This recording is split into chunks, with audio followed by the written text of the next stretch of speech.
Terima kasih Anda masih bersama kami pemirsa. Memanfaatkan teknologi khususnya media sosial menjadi alternatif paling efektif dalam pemasaran di tengah wabah COVID-19. Hal ini juga yang dilakukan oleh para pengusaha di bidang properti untuk mengurangi kontak langsung atau tatap muka dengan calon pembeli.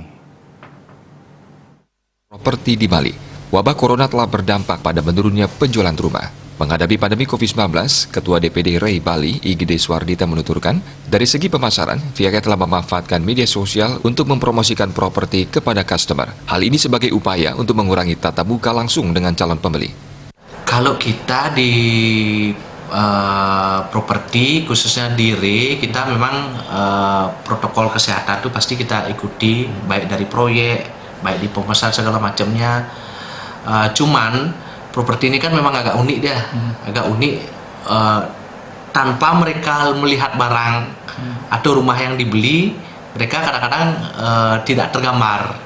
Itu tetap kita tidak bisa digital sekali, manual. Tapi kalau untuk pemasarannya tanpa COVID pun dari dulu memang sudah ke era digital dengan mungkin pakai media sosial dan yang lain-lainnya. Kalau pemasarannya itu pasti sekarang lebih banyak ke era digital.